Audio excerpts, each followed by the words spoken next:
किरण जी शादीअ जी मुबारक हुजे गुलाब खान। तूं किरण जी शादीअ में अरो छो थो थी आबिद खान? न मां छो अरो थींदुसि। गुलाब खान तोखे त शर्म अचणु घुरिजे हा।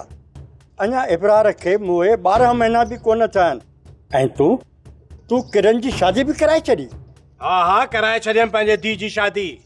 सॼी उमिरि विहारे छॾियां छा? अरे माण्हुनि जी मयार खां बि कोन लॻे। माण्हू मूंखे छो मयारूं ॾींदा? हा आबिद खान, तो जॾहिं मुंहिंजी धीउ खे घरां कढी छॾियो तो माण्हुनि जे मयार जो ख़्यालु रखियो? तूं एतिरो पथर दिल हूंदे इहो त मूं सोचियो बि कोन हो। तो बि मुंहिंजी धीउ जो टको मान करे घरां कढी छॾियो। मां कॾहिं इहो सोचियो बि कोन हो। इब्रार जो मौत दहशतगर्दी जे करे थियो ऐं तव्हां कसूरवार किरण खे कयो।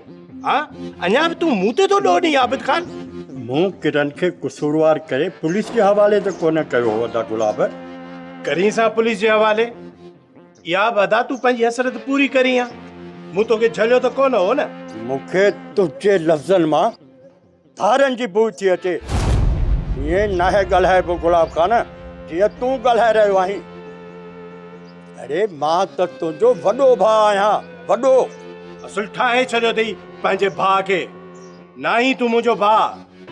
तो जहिड़े दुश्मन भाउ खां त ईअं चङा आहियूं।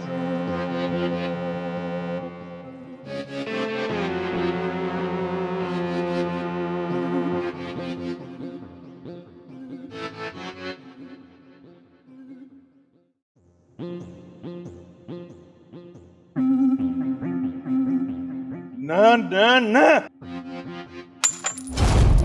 किरण मूंसां बेवफ़ाई तूं नथी करे सघीं। चयो त इहो सभु कूड़ आहे। इहो सभु कूड़ आहे। किरण सिर्फ़ मुंहिंजी आहे, सिर्फ़ मुंहिंजी। साईं इहो सच आहे। किरण जी शादी हिकु मास्तर सां थी वई। मां उन मास्तर जे घर खे बाहि ॾेई छॾींदुसि। बाहि।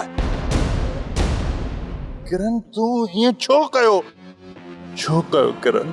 साईं हिकु मामूली छोकिरीअ जे करे पाण खे परेशान न कयो। किरण मामूली छोकिरी न आहे। किरण अनमोल आहे, अनमोल। ऐं किरण मुंहिंजी दिलि जी राणी आहे, मुंहिंजी दिलि जी राणी। ऐं किरण खां बिना ही साबिर अणपूरो आहे, अणपूरो। ऐं ॿुधी छॾ, किरण जी मोहबत सां ई मां मुकमिल आहियां, मुकमिल। ड्रामा सीरियल सिलसिला मोहब्बतुनि जा तमाम एपिसोड्स ॾिसो हाणे HD क्वालिटीअ में।